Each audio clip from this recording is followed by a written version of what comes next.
A primeira, portanto, é para ser eu ter a honra de presidir, mas o confrade Jorge Gaspar não podia já tinha um impedimento, e o confrade José Luís Cardoso não está cá porque tem uma ligação de parentesco, enfim, comunica quem não sabe, mas agora já todos sabem, faleceu, portanto, a irmã do confrade Jorge Braga de Macedo, não é?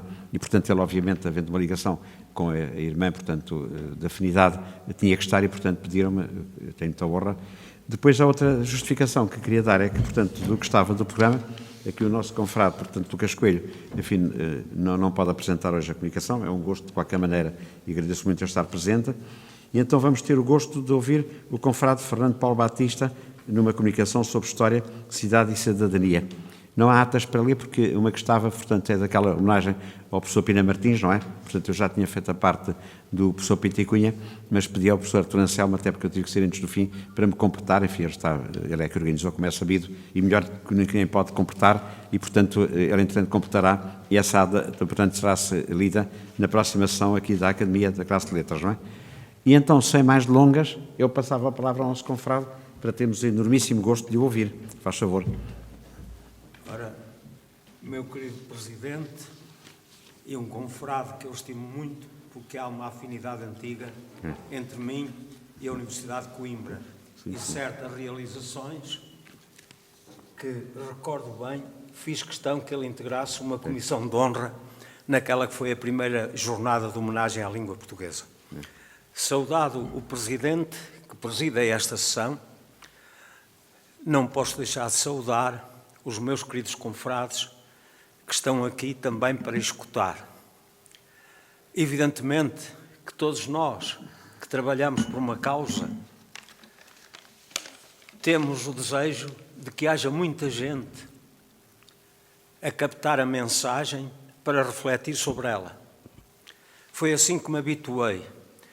Por estas ou por outras razões, tenho que repetir aqui um poema do Torga que diz: um só que fosse e já valia a pena. Um só que fosse e já valia a pena. Eu quero dizer que os que estão aqui hoje valem por muitos outros. A gente tem que compreender sempre que há razões de circunstâncias diversas que explicam a não presença. Também recebi mensagens de alguns que não podem estar presentes que me disseram o porquê é que não estavam presentes. Aliás, o nosso Presidente fez referência a alguns. Em todo o caso, creio que o tema que vou apresentar justifica, eu pelo menos assim acreditei, e ao escrever o texto, dei o melhor que a mim há, porque esse é o meu dever. Nós temos o dever de dar sempre o melhor que em nós houver. Para quê? Para valorizar a comunidade de que fazemos parte. E aqui há uma comunidade académica que tem uma responsabilidade acrescida. Porquê? É nela que se gera a dimensão mais profunda e mais ampla de que o espírito criativo do ser humano é capaz.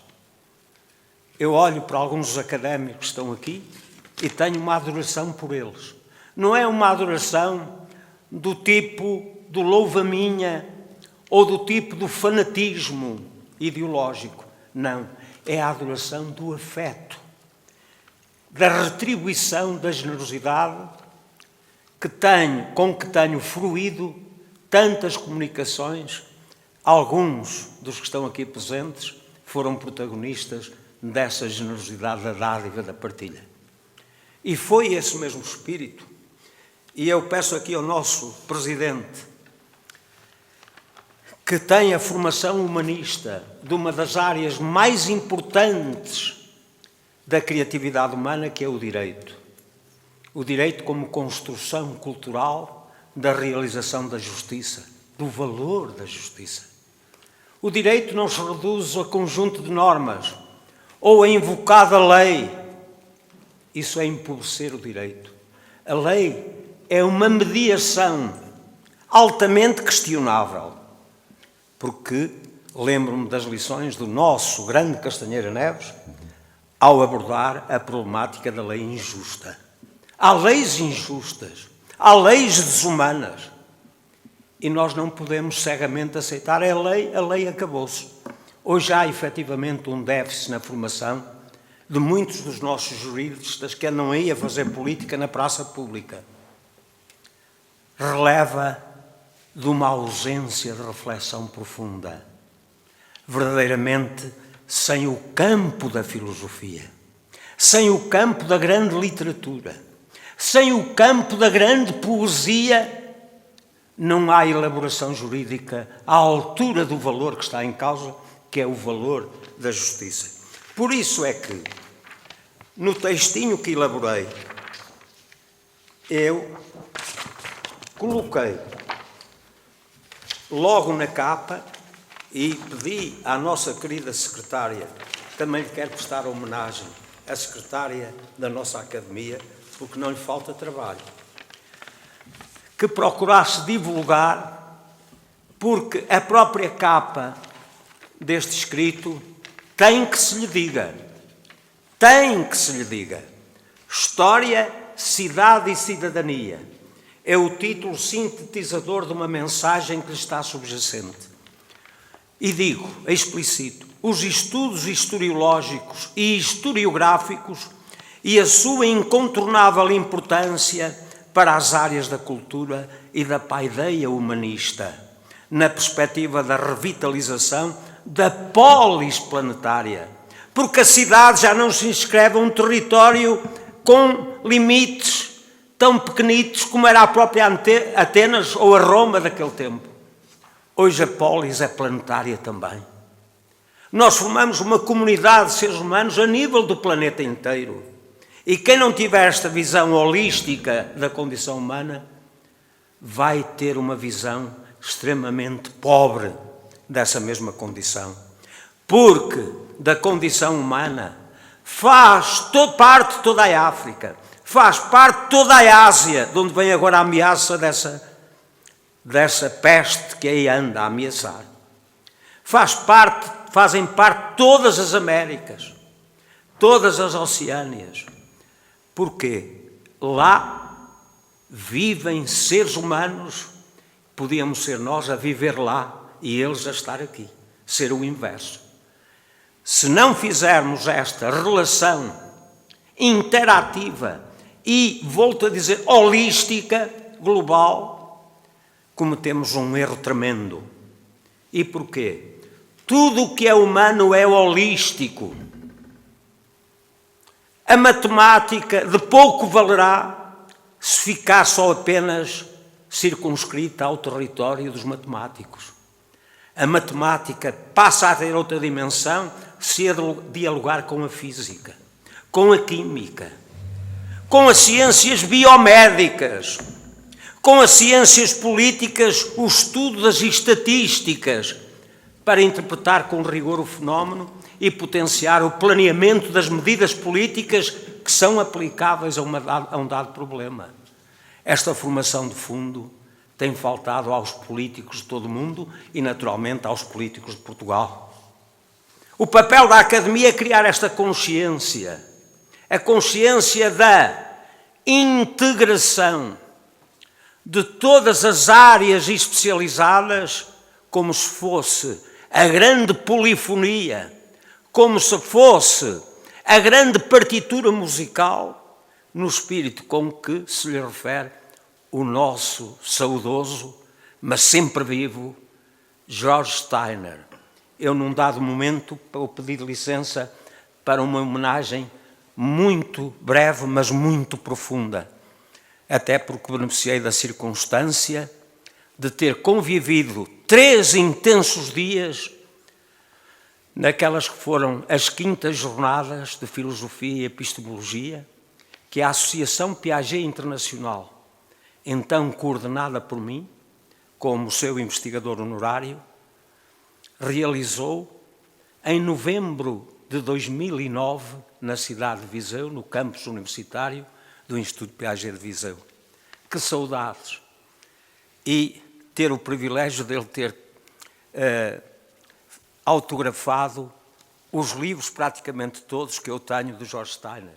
George Steiner foi um pensador e continua a ser de referência obrigatória para a minha própria formação. É aquilo que eu chamo um dos meus grandes arquétipos intelectuais. Tenho em Coimbra o nosso Castanheira Neves. Se alguém que leu a questão de facto, questão de direito e outros estudos que ele escreveu e que ele me tem prodigalizado, Castanheira Neves é um pensador das funduras. Difícil, mas só o difícil é que dá valor. O discurso da banalidade morre num instante. Claro que tenho no campo literário um outro arquétipo para mim. Chama-se Vítor Manuel de Aguiar e Silva, o grande da teoria da literatura. Isto é para dizer alguns deles, mas na hermenêutica dos grandes textos da cultura é incontornável a figura de George Steiner. George Steiner é imperiosamente e é assim considerado mundialmente, o académico mais brilhante, mais profundo de toda a grande cultura. Quanto aquele homem não leu, poliglota, traduzia do original as mensagens. E isso levaram à sua consolidação. Porque ele próprio dizia que sem o poder da palavra não chega a parte nenhuma. As reflexões que ele faz sobre a palavra e o silêncio. O silêncio como condição da meditação profunda. A palavra como condição que plasma, que textualiza essa própria meditação profunda. Portanto, meus queridos companheiros, neste silêncio desta sala da nossa academia, eu quero dizer-vos que há uma alma que não morre. É aquela alma que partilhamos em sintonia com todos aqueles que deram o melhor da sua vida, afinal, para bem de todos nós. Quem é que seria o Fernando Paulo Batista sem a influência profunda de um George Steiner e dos outros que eu referi? E que me levaram a ter que ler Kant, que me levaram a ter que reler Aristóteles e Platão e Santo Agostinho. E por isso, eu agora perdia-me nestas considerações e eu vou pedir ao meu Presidente que me perdoe esta digressão, porque ela é dita com autenticidade, com convicção profunda, para ler então, não digo exaustivamente, o texto que elaborei. E de que há ali uma projeção, eu pedi ali ao nosso Dr. Zeca, embora não seja muito legível, não faço ideia, não está assim muito legível, pois não, mas só para acompanhar, quem não tiver, eu tenho ali alguns exemplares escritos para poderem acompanhar. Quem é que deseja? Consegue-se ver. Consegue-se ver. Consegue-se ver? Consegue-se ver. Mas eu tenho aqui. Não consegue-se ver. Deixa estar. Consegue-se ver. Minha querida, meu querido conselheiro, meu querido,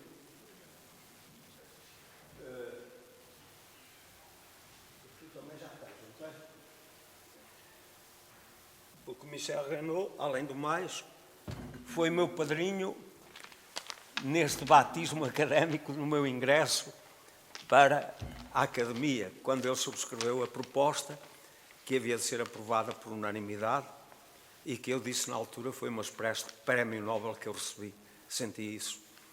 Também quero partilhar convosco, porque devo isso também a vós. A minha cidade decidiu, na Assembleia Municipal, atribuir-me a medalha de mérito municipal da cidade de Viseu. Quero-vos dizer, sabem qual foi a reação da generalidade dos meus concidadãos? Telefonemas por todo lado. Sabes uma coisa? Só pecou por tardia. Porque a proposta foi apresentada na Assembleia, onde estão representados todos os partidos, desde a esquerda à direita, e foi por unanimidade, e o testemunho deles foi todo no mesmo sentido. E quando os amigos, opa, tal, olha, soube, eu nem sabia que tinha acontecido aquilo. Foram alguns dos amigos, olha lá, parabéns. Mas parabéns porquê? Porque aconteceu isto. Vais ter a medalha de mérito que foi aprovada por unanimidade. E eu então fui-me informar e aconteceu. E agora o que é? Fico deslumbrado? Não. Fico ainda mais responsabilizado. É que tenho que continuar a dar o melhor para ser digno até deste reconhecimento público. E estou aqui, no fundo, já a fazê-lo, aos académicos que são meus confrades neste projeto, neste trajeto da nossa existência. Portanto, esse mérito também é vosso. Essa condecoração também é vossa, porque se não fosse vós, eu esmorecia. E eu entendo que nunca devemos esmorecer, que devemos dar sempre a nossa energia para fazer o melhor que estiver ao nosso alcance. Portanto, indo agora ao textinho, está bem, meu Presidente? História, cidade e cidadania, os estudos historiológicos e historiográficos e a sua incontornável importância para as áreas da cultura e da paideia humanista na perspectiva da revitalização da polis planetária através da promoção dos grandes valores da cidadania.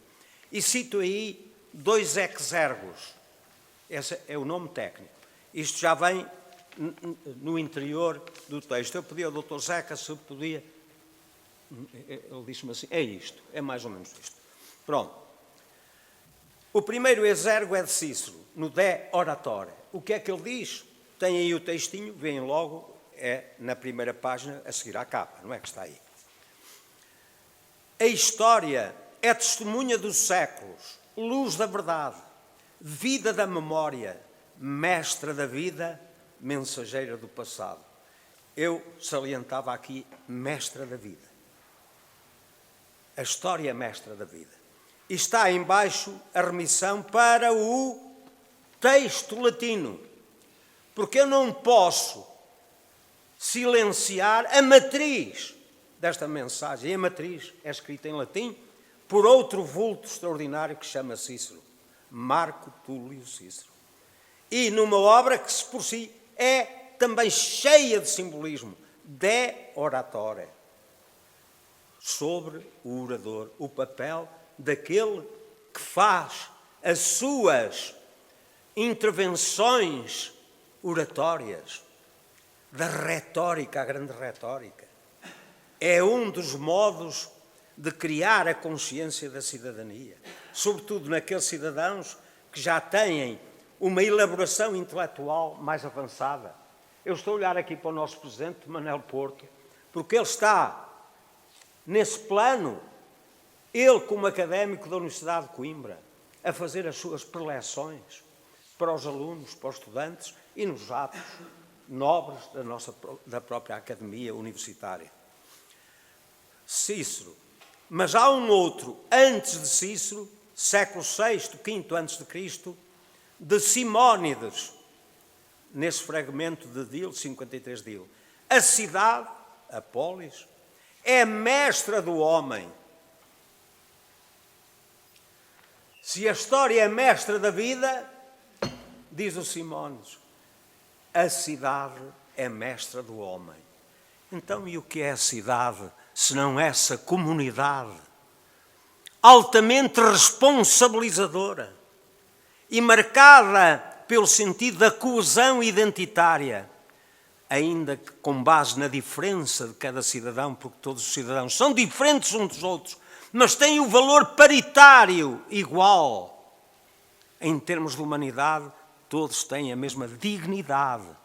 E por isso é que a cidade, como comunidade de cidadãos integrados nessa comunidade, com base na diferença que os distingue uns dos outros, dada a formação de cada um, a experiência, os contextos em que se move a vida, diz Simónides, a cidade é mestra do homem. De facto, nós pouco aprenderíamos fora da cidade.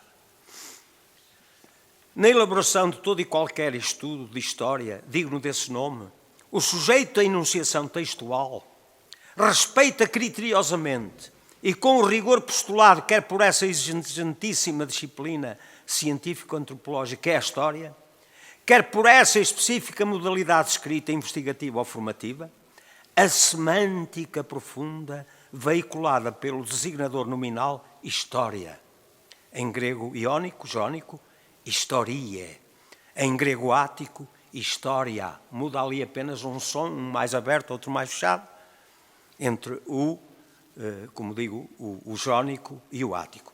Desde a sua matriz genético-epistémica consagrada pelos seus famosos escultores helénicos, a partir do pioneirismo da anatólico-turca região da Jónia, lá está a variante jónica, historia, com especial destaque para o contributo de referência dado por Heródoto, século IV, V a.C., a quem Cícero, no seu De Legibus, denomina de Pater História, como que o patriarca da história, o grande Heródoto, e de Tucídides, aquele que escreveu sobre a guerra do Peloponeso, se bem se recordam, considerado o maior dos historiadores gregos antigos.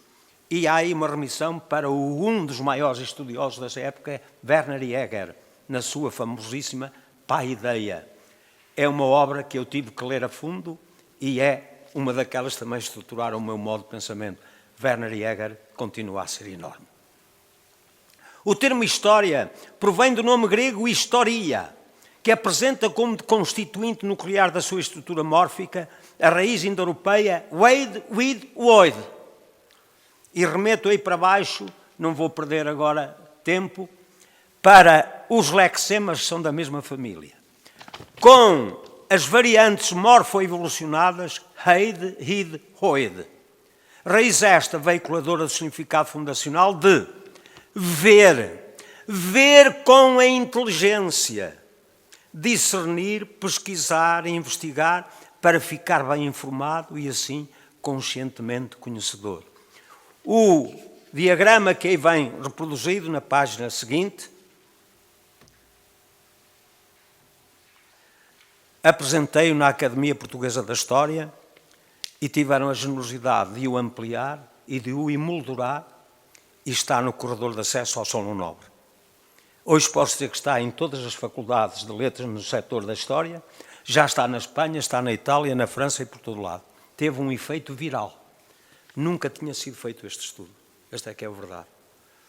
E, portanto, isto compensa também o esforço de plasmar sinteticamente toda a gama lexical que vem desta raiz, que é uma raiz poderosíssima.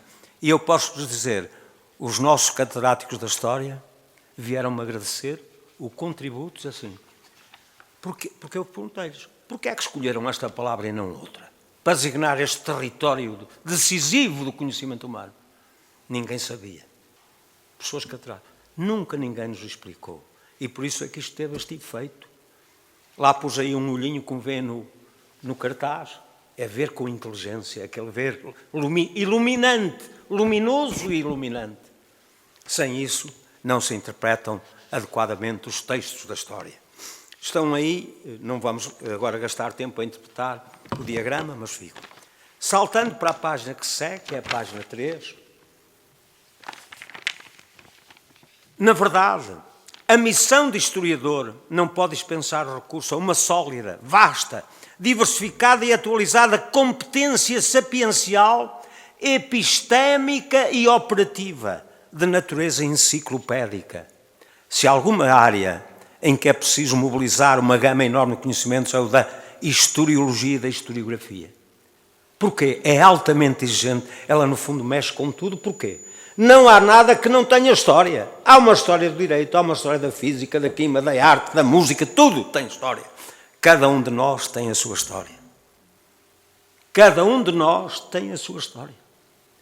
A história é das realidades mais misteriosas, por um lado, porque é de encantamento, mas, por outro lado, de complexidade e profundidade.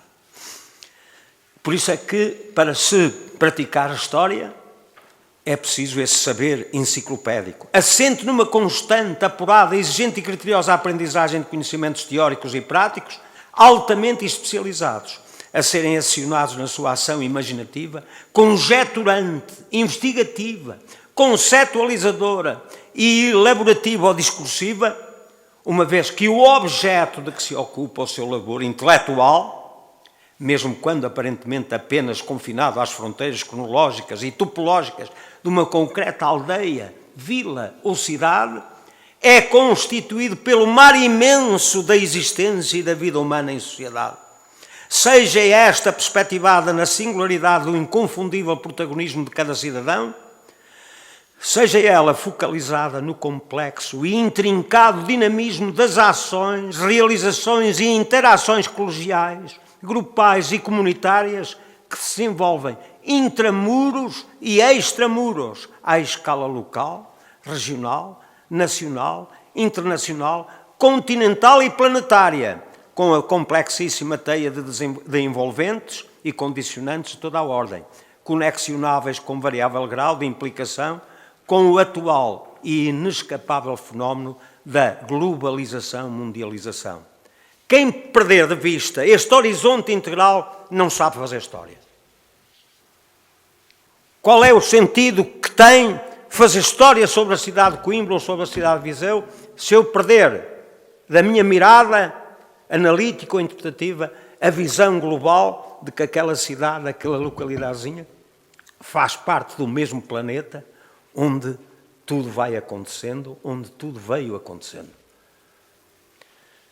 Consciente dessa complexidade, estou a meio da página, o sujeito da enunciação histórico-escritural constrói e orquestra a partitura organizacional do seu discurso na base de um importantíssimo quadrado semiótico, assente em 4 conceitos ideo-estruturantes: história, memória, geografia e linguagem verbal.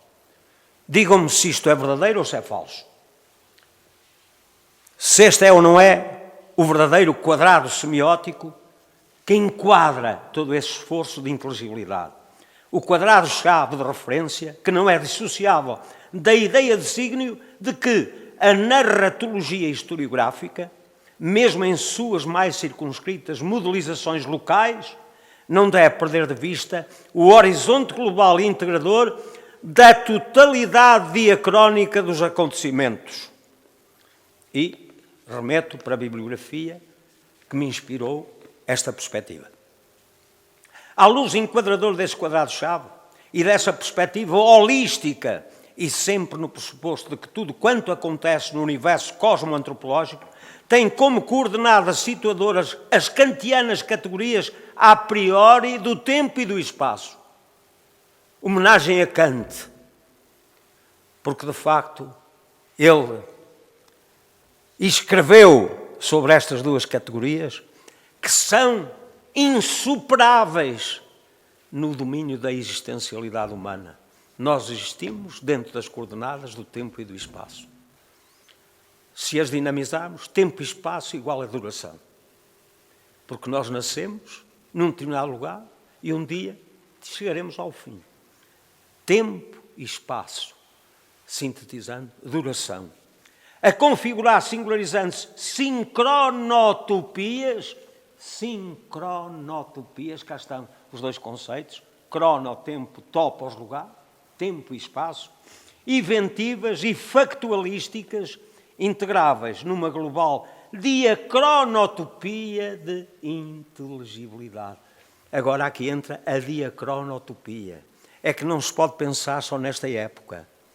Temos que colocar esta época que estamos a analisar num enquadramento global, diacrónico. Por isso é que temos períodos na história.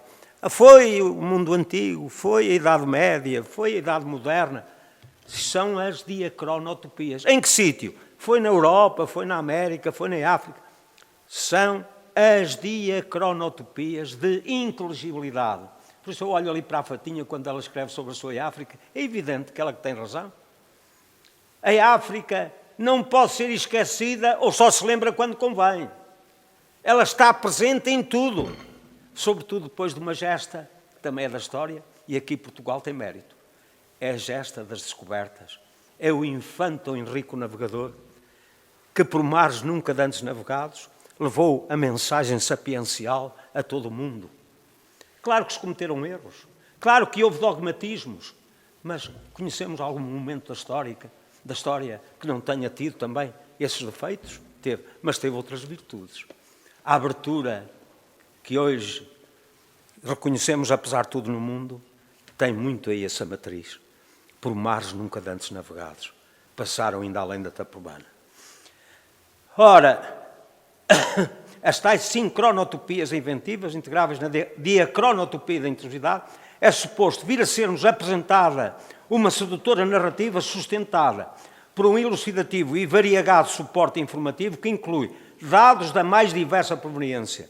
Desde as escavações geoarqueológicas, é possível fazer história sem essas escavações, aos edifícios, muralhas e demais monumentos arquitetónicos, à escultura, à pintura, à epigrafia e aos documentos guardados nos arquivos institucionais e nas bibliotecas, à fotografia, à netografia, sem esquecer a imprensa hemerológica, como sabem em grego quer dizer o dia-a-dia, é o jornalismo do dia-a-dia, e a bibliografia geral e específica a que todos nós recorremos. Estou no fim da página 3.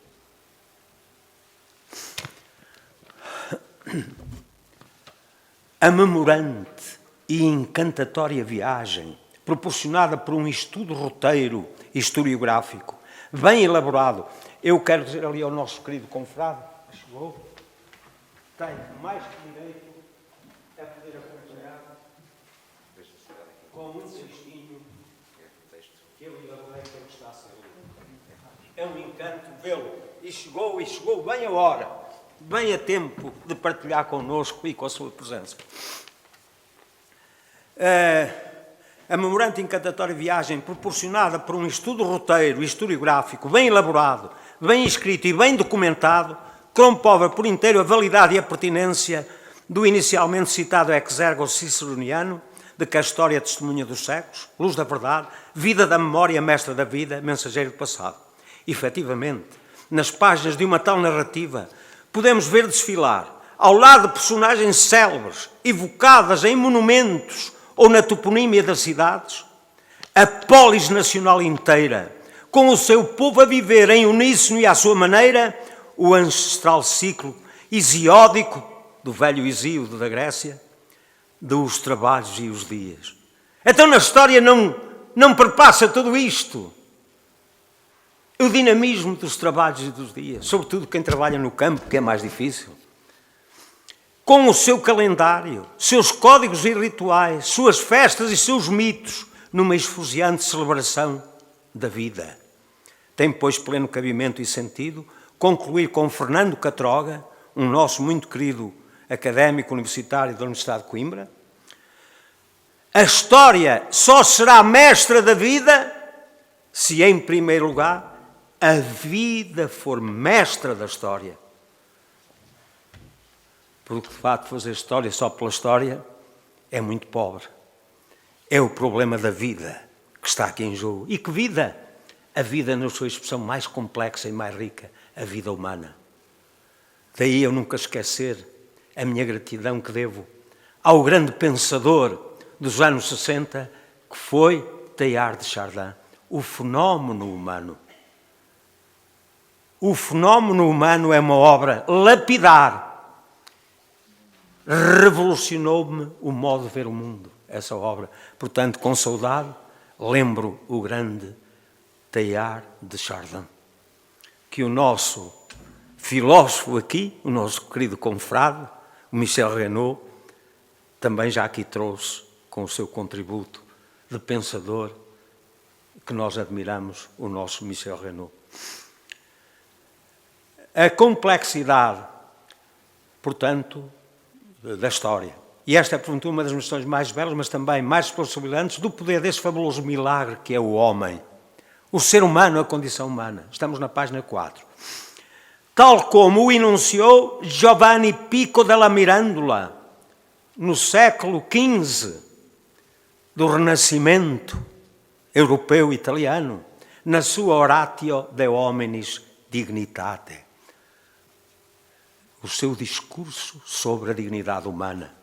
Magnum o Asclepi miraculum est homo. E o Pico della Miranda dirigiu-se ao Deus da medicina, Asclepio ou Esculápio. Grande milagre é o homem, ou Asclepio. Grande maravilha é o homem. Digam-me se é verdade ou não.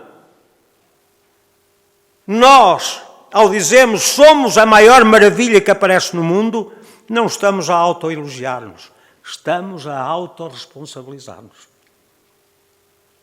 Não é para ficarmos deslumbrados, é para dizer, rapaz, menina, porta-te bem, à altura da riqueza que existe em ti pelo facto de seres esta maravilha, este milagre que Pico della Mirandola nos trouxe na época em que se pensou o homem a fundo, o primeiro grande renascimento antropológico, humanista. Mas, atenção, o Pico della Mirandola sabe de onde é que vinha. Foi assim que aquele famoso e erudito pensador e humanista do Renascimento italiano, através de um registro de maravilhado espanto, reiterou a mesma judiciosa perspectiva do velho Sófocles, século V a.C., quando, na sua Antígona, essa peça maravilhosa da dramaturgia clássica grega, deixou exarado para sempre. Polá tarená kuden antropo deinoteron pele. Li intencionalmente em grego, mas traduzo. Muitos prodígios há, porém, nenhum maior do que o ser humano. Pergunto, o Pico della Mirandola não leu o Sófocles? Digam-me lá. Não leu o Sófocles?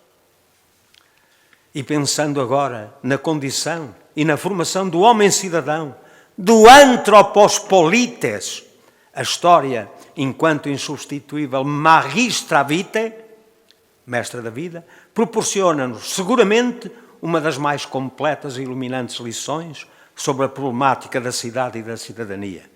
Comunidade de antropoi, isto é, de homens e de mulheres, de crianças e de velhinhos, porque antropos em grego significa isto tudo, é a condição humana. A polis, a cidade, começa por se revelar, antes de mais e acima de tudo, como uma incomparável constelação de humanos corpos vivos, de que importa tomar funda consciência para lhe medir o significado, o alcance e o valor, pois como nos ensinou Tucídides, e cito em grego, andresgar polis, kai uteike udenes andron kenei. Traduzo, a cidade são os cidadãos, e não as muralhas nem os barcos viúvos de homens.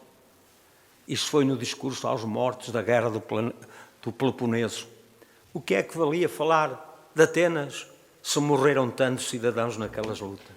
Já aqui está a problemática da paz e da guerra. Está aqui inseminada. A cidade não são as muralhas nem os navios viúvos de homens. A cidade são os homens que vivem dentro das muralhas e que vão para dentro dos navios. Vemos hoje, nesses movimentos desta crise de saúde que atravessa o planeta, o drama que se não passa naqueles navios. Existencialmente alicerçada nas potencialidades, nos limites do corpo-mente, do body-mind, que todos somos, que nós somos esta unidade maravilhosa, esta maravilha, que já vimos há bocadinho referir, que todos somos, uma comunidade de cidadãos, seja qual for o seu âmbito expressional, o seu nível organizativo e a sua extensão cartográfica, do local ao planetário, jamais pode dispensar uma prévia e adequada reflexão a partir da implicada e articuladora consideração das três nucleares dimensões constitutivas do nosso ser antrópico. Quais são essas três dimensões? A dimensão somatosférica tem como fulcro a realidade que se chama corpo humano. A dimensão psicosférica tem como fulcro outra realidade que está nesse corpo humano, que é a sua psique, o seu psiquismo. A dimensão sociosférica. E porquê? Porque o ser humano não é uma ilha, é uma comunidade. Ele é sóquios de outros sóquios. Ele faz parte dessa sociedade, dessa comunidade social. Todas elas perspectivadas naturalmente no integrador quadro cosmosférico de uma galacto-helio-geo-biosfera. Ainda convém aqui a minha preocupação holística de focar os constituintes do nosso ser antrópico, que nos individualizam desde logo. Olho aqui para o meu querido Manel. Manel, és o corpo vivo que aqui está, mas é o teu psiquismo com as capacidades superiores da mente humana, mas tu fazes parte de uma comunidade, não só a de Coimbra, mas também a comunidade académica da Academia Portuguesa das Ciências de Lisboa, a Academia das Ciências de Lisboa. Todos nós somos isso. Mas, atenção, e já está tudo dito? Não. Era esquecer aquilo que é importantíssimo para a visão estratégica integral, holística, no quadro integrador cosmosférico de uma galacto, que são as galáxias, hélio, onde está o Sol, geo, onde está a Terra, biosfera, onde está a esfera da vida. Poderá estar noutros lados, mas aqui já temos a garantia que na Terra há uma biosfera. É verdade ou mentira? Digam-me lá. Digam-me lá, meus queridos confrades. É verdade ou é mentira? Há sempre esta preocupação que o diagrama que aí está procura perspectivar de uma maneira bastante clara, creio eu, a visão holística integrada do universo, diagrama conceptual. Lá está a cosmosfera e também está aqui suposta, para quem entenda assumi-la, não é obrigatório, uma teosfera. E eu aqui assumo porquê? Depois que li L'être linéen do Paul Sartre, eu entendo que o nada será muito pouco em relação ao ser. E por isso é que aparece o teos, que aparece em todas as culturas, a dimensão teosférica, a esfera do divino. Para quê? Exatamente para contribuir para a elevação da condição humana. Porque quando Deus morreu, foi declarado, Deus está morto, então vale tudo. Agora iríamos para outro tipo de reflexão, que passava por romances de grande categoria que nós lemos e que nos obrigam a pensar, será que Deus está morto? Gott ist tot, está morto para quem o quiser matar. E por isso é que agora se explica de outra maneira o movimento que por aí anda da chamada eutanásia.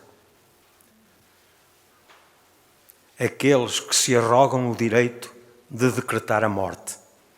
Seja a que título for, nós não somos senhores nem da vida, nem da morte. Nós somos aqueles que estão obrigados, eticamente, a combater pelos valores maiores da humanidade, o primeiro é o da vida. E a vida humana tem um princípio e um fim. É um problema pedagógico de saber encarar a fase mais terminal da vida, que é marcada tantas vezes por sofrimento difícil. Mas é um ato de cobardia fugir ao sofrimento. O que tem é que se dar as melhores condições que a medicina nos proporciona e deixar aos médicos decidir aquilo que é do seu foro, com todo o humanismo, com toda a dedicação, mas ninguém tem o direito de ele próprio decretar quando ele não decretou o seu próprio nascimento. E agora tem categoria para decretar o termo da vida? Não. Acho que isso tem que ser pensado profundamente, com todo o respeito, por perspectivas que sejam diferentes desta que eu assumo claramente e procuro fundamentar. Da esclarecida tomada de consciência de tudo isso, estou a meio da página a seguir ao diagrama, deverá assumir-se em lógica coerência e indeclinável imperatividade ética, enunciada em estreita consonância com a aristotélica razão vital, e agora vou a Aristóteles, na política, e cito, que está na gênese, constituição e teleologia de uma comunidade de cidadãos. A polis existe em razão da vida, diz o Aristóteles, a polis existe em razão da vida para que a vida seja. O supremo valor da vida humana, e vou por aí para Onze Jonas, el principio vida, hacia una biología filosófica, como indrogável princípio principial, porque é o princípio que está no princípio de tudo, principium a sé, animante, morfogénico e complexificante deste nosso planetário modo de existir.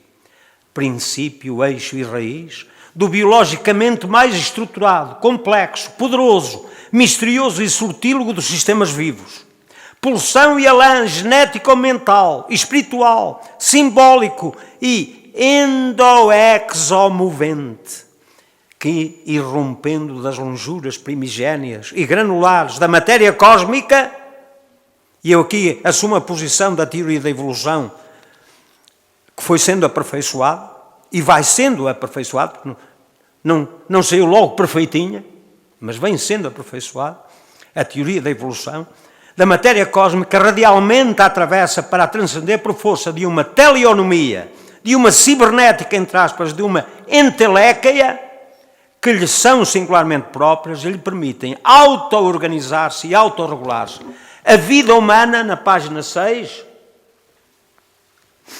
é, ao mesmo tempo, ordo ordinatus e ordo ordinans, e reordinans, das energias dissipadas. Este é um pensamento que vem de Prigogine, Ilia Prigogine, um grande prémio, como sabem, da química. Nos fluxos e refluxos e de reequilíbrio negentrópico, o mesmo a dizer, na série de catástrofes de instabilidade caógena que emergem da própria estabilidade dinâmica em que se afirma e se move. Porquê? Esta dinâmica leva a tudo isso, a uma transformação permanente, a uma superação permanente, a uma reassunção da energia primordial e que vai refazer os desgastes desse próprio dinamismo.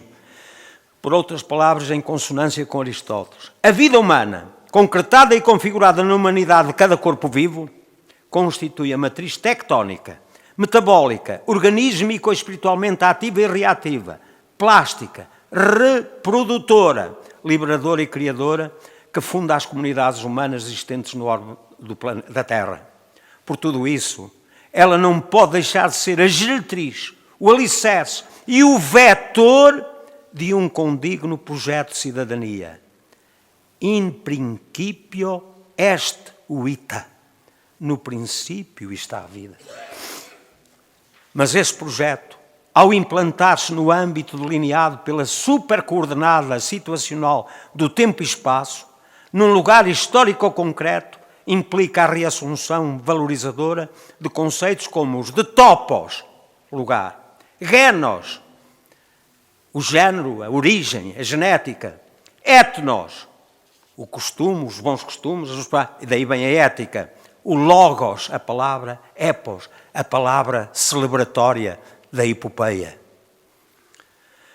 Do topos enquanto geopossibilidade de radicação, situação e abrigo do nascimento e da morte, do berço e da sepultura, nacionais ou estrangeiros, entre aspas, vindos do centro, da periferia ou das margens, todos, mas mesmo todos, somos naturais de um dado lugar. Esse mesmo exato lugar, onde o ancestral genos genealógico ou progenitor, que nos tem vindo a ser legado de geração em geração pelos nossos maiores, desde os perdidos longes e memoriais da pré-história e da história, se faz carne e natal vagido, e onde, uma vez consumado o tão efêmero e tão lábil e escurso da nossa existência, tão precária e tão frágil, a finitude se volve em cinza, silêncio, lágrimas e luto, e talvez também em transtópica e ou utópica esperança numa outra vida além da vida. Por aí passa a saudade, o culto e a prece em memória dos nossos finados, e igualmente em solidária e coextensiva memória da exógena progénie de todos quantos transportam consigo o inadulterável e inclonável ADN de um rosto humano. No fundo, o povo etnos, que se universaliza, desmultiplica, dissemina e cresce alocentricamente em infinitas searas antrópicas à superfície da Terra e se afirma e localiza identitária e soberanizantemente em cada povo, pátria e país. É nesse e com esse plasma adâmico primigénio e genuíno que é a vida, que em nós encarnou e que possibilita a estreita e sinfónica sinergia da ação contemplativa e iluminante da teoria com a ação criativamente instituidora, instauradora, fundadora e operante e configuradora da poesis, que significa a criatividade por excelência, com especial destaque para a poesia da palavra, a poética, a poesia, complementarizadas pela adequada e consolidante ação da praxis reflexiva, racionalizadora, crítica e transformadora nos domínios filosófico, teológico, historiológico, epistemológico, científico, pedagógico, etc., é nesse mesmo plasma adâmico, sublinho, que se foi modelando e construindo a personalidade de todos quantos têm vindo a integrar o cânon das nossas referências maiores nos diferentes fóruns e ágoras da história e do mundo. E são estas referências que agem ao longo do tempo como incontornáveis semáforos ou transcendentais bússolas ou cartas náuticas da orientação e da regulação ético-axiológica. Fiz a asneira. Para trás, ainda para trás, ético-axiológica, de dimensão e alcance simultaneamente familiar, comunitária e universal. E remeto aí para o grande teólogo Hans Kung, que além do mais é um grande cientista, nessa sua obra, Projeto para uma Ética Mundial. Por isso é que elas todas, sem exceção e em sua ilimitada ubiquidade, de modo algum podem deixar de constituir o magno e polifónico panteão cultural e civilizacional da humanidade, ou seja, a cósmica placenta de toda a reflexão, codificação e agir axiologicamente fundamentados e direcionados. É aí que o Logos e o Epos cumprem o seu transcendente destino e missão ao serviço da nobre causa da cidadania, sobretudo quando ativados na voz inconformada, frontal e vertical, insubmissa e inclausurável, dos profetas e dos poetas, dos professores e dos oradores. Não é por acaso que na semântica destas palavras estão raízes que apontam exatamente ou para a comunicação oral ou para a própria comunicação escrita. Mas é sempre a palavra posta em ação. O profeta anuncia os tempos vindouros, os poetas cantam a palavra e aqueles feitos que são dignos de ser memorados. E os professores, quando são dignos da sua missão, porque eles são os grandes arquitetos que ajudam na autoconstrução da personalidade dos seus discípulos. Isto é também George Steiner que nos o ensina. Eu depois, num momento próprio, remeterei para ele. George Steiner é fora de série. Na voz alta e grandíloga das Sagradas Escrituras de todas as religiões, não é só a nossa. As outras religiões têm que contar. Não podemos ser radicais e dogmáticos. Temos que ser integradores. Temos que reconhecer a mensagem diferenciada de todos os outros. Esse é um respeito fundamental pela diferença. Do corpus legum, cá está agora o direito uma vez mais, dos mitos cosmogónicos e fundadores, das narrativas literárias e historiográficas que celebram a memória de todas as culturas e civilizações. Isto obriga-nos a pensar e a ter que ler muito. A ter que ler muito. E aqui volto a sublinhar o exemplo do grande George Steiner.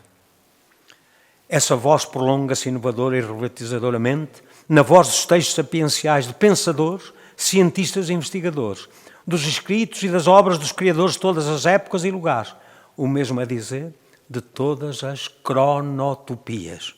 Por isso é que numa dinâmica de permanente, aberta e plural interlocução poliglótica, interlinguística, interdiscursiva e transdiscursiva, assente numa fecundante e elucidante hermenêutica interpretativa ou compreensiva, tanto em direto como em diferido, via tradução ou via glosa, dentro da escola e fora da escola, importa defender, afirmar e assumir para o realizar aquilo que de melhor houver nesse intransacionável legado e tesauros dos textos da arte e do sagrado, dos textos e tantos outros da grande poesia e da grande literatura, os eternos clássicos, da religião, do direito, da filosofia, da teologia, da historiografia, do ensaio, da ciência, da politologia, da pedagogia, em suma, do inexaurível pantexto da cultura. São, na verdade, os maiores de entre os nossos maiores e de entre os maiores dos outros. Não é só pensarmos nos nossos, os outros também têm os seus maiores. Gandhi é dos outros, mas não deixa de ser grande. O grande Gandhi. Mas ele é dos outros, mas tem que fazer parte de nós também. que sinfonicamente nesse englobante legado e património se perennizaram e memorialmente pervivem, com inquestionável valor e mérito e irrazorável exemplaridade, inspirador e alimentador de todos os códigos, modelos, paradigmas e arquétipos axiológicos de natureza poética ou estética, teorética ou epistémica, praxeológica ou ética, de todos os nossos plurais modos de ser, estar e agir enquanto cidadãos.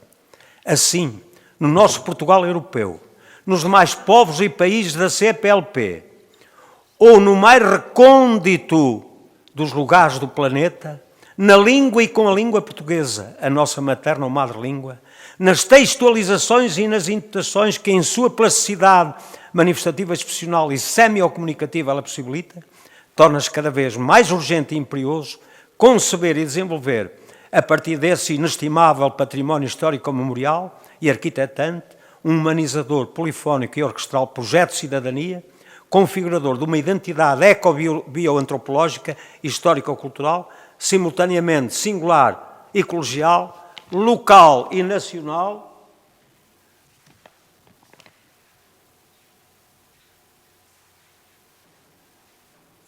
já saltei para a frente, nacional, que não nacional, está.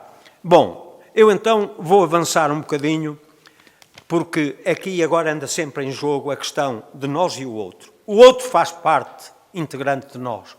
E é esse respeito pela diferença, esse sentido integrador dessa riqueza extraordinária, incomparável, da alteridade, porque nós não somos só ipseidade, somos este ipse feito dos outros, com os outros.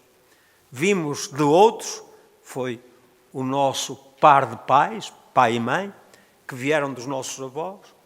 Vimos de um par que são outros e continuamos a ter connosco todos os outros, os nossos companheirinhos da escola, os companheiros da vida. E aqui, porque é que nos chamamos confrades? Somos irmãos uns com os outros. É esta harmonização, esta combinatória, que é orquestral, de todas as diferenças que nos tornam ricos. Eu, sem ter conhecido a nossa Fatinha, não era o mesmo. O nosso Michel Renaud e todos os outros confrades que aqui estão, o meu querido Manel, sem excluir ninguém. Foram estas diferenças todas que me tornaram muito mais rico.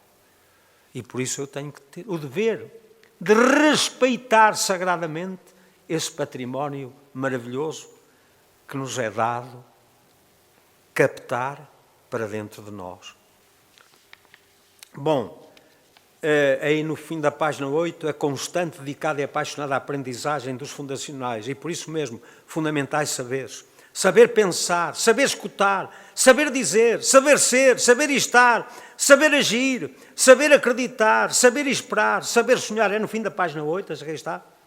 Saber sofrer, saber querer, saber decidir, saber realizar.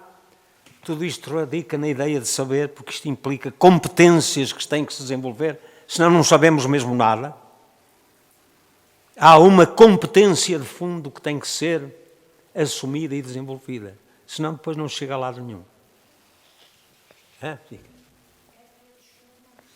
Este saber, de que aqui falo, e que está em todos estes modos em que ele se realiza, saber pensar, saber escutar, saber dizer, é a condição sapiencial para o desenvolvimento de todo o agir nas mais diversas circunstâncias. E isto é que tem que ser a tal educação integrada e integradora, que nunca para, não tem fim. Nós estamos sempre a aprender. E ainda aqui o George Steiner continua a ser um mestre, por isso eu estou também a prestar a minha homenagem, porque faleceu no dia 3 de fevereiro. E vem aí, e agora, na página 9, vem o primeiro princípio. Eu não vou agora perder tanto tempo a ler, vou aos enunciados, depois deixo a cada um o... Aí, a meio da página 9, está o primeiro princípio. Eu digo assim: a construção dessa catedral humana, e dessa cidade humana planetária, humano-divina, não pode dispensar o farol iluminante do projeto de cidadania planetária, estruturado na base, entre outros, dos seguintes princípios: E agora vão os princípios estruturantes para a construção dessa cidade planetária.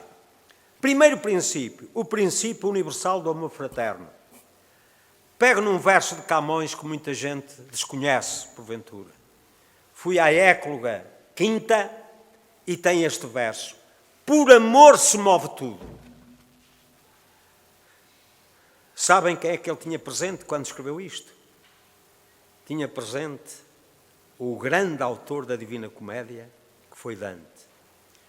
O que é que diz Dante de Deus? Diz, l'amore que muove il sole e l'alta stella. O amor que move o sol e as outras estrelas. Como vemos, o Dante circunscreveu-se à parte cosmológica. O Camões foi muito mais longe. É que está implícito, se ele diz que é o amor que move tudo, então se é tudo, é tudo. Não é apenas o sol e as outras estrelas. Eu acho Camões mais genial. Isto não é por facciosismo dele ser o poeta português. É porque, de facto, o enunciado dele convence mesmo. Por amor se move tudo.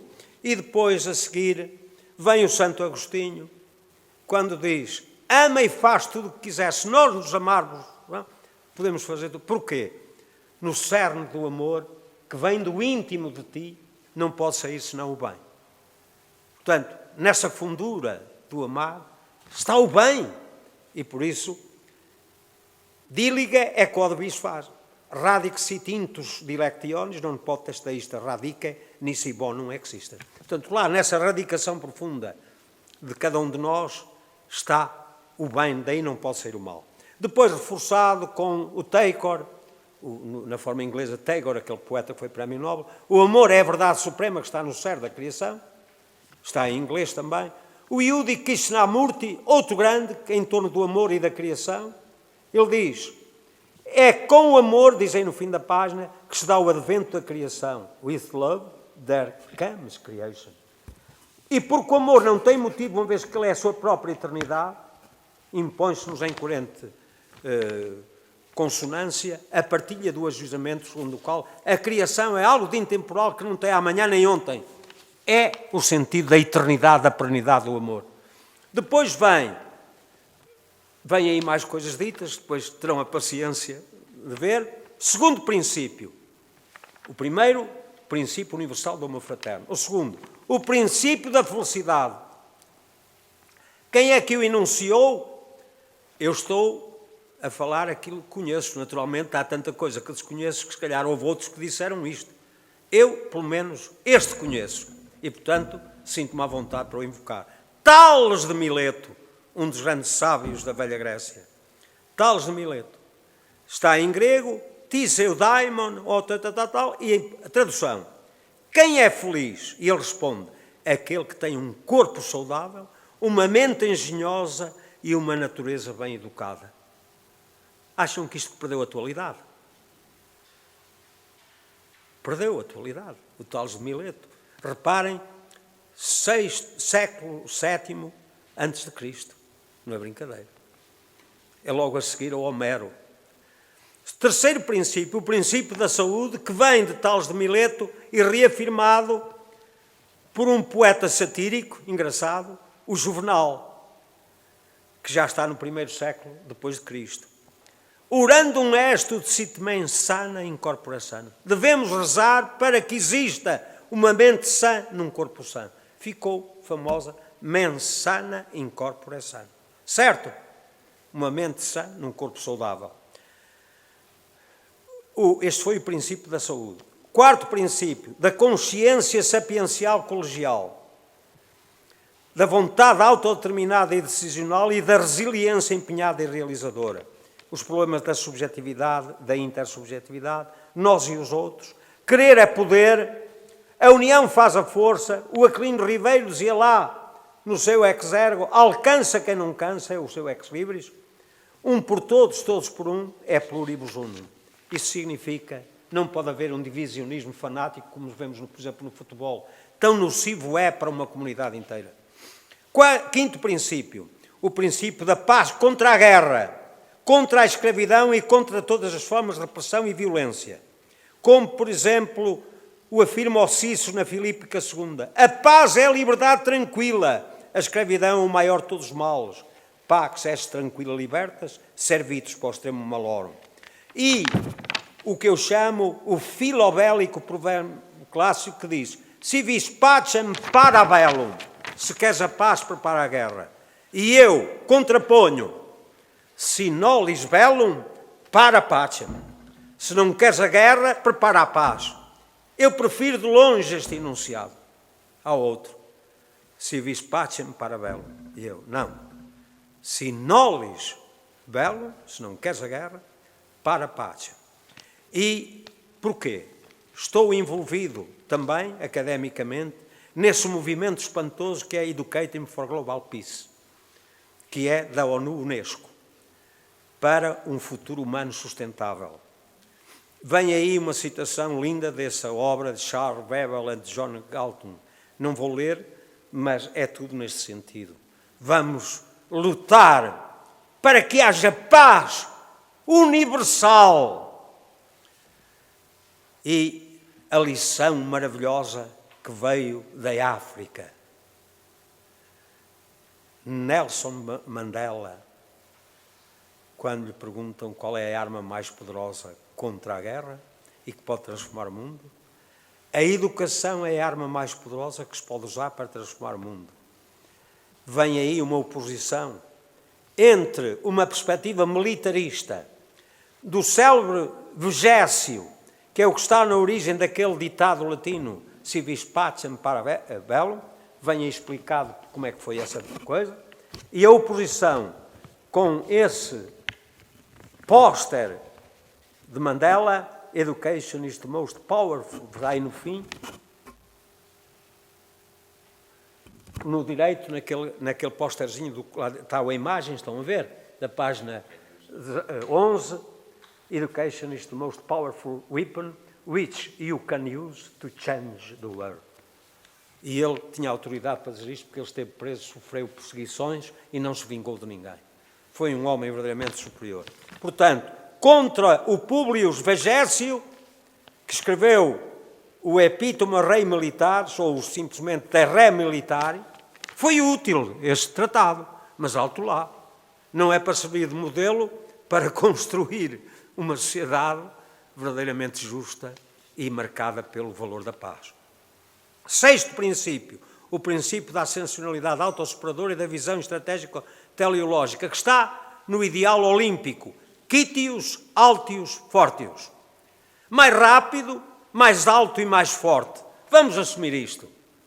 Ser os atletas do olimpismo humano, o Pierre de Coubertin, o princípio do rigor epistémico, ético, intelectual e deontológico em todos os domínios e dimensões da investigação, da educação e da formação, desde a base, o pré-escolar até ao topo, o politécnico e o universitário. Este princípio chama muito particularmente para o coração da nossa academia.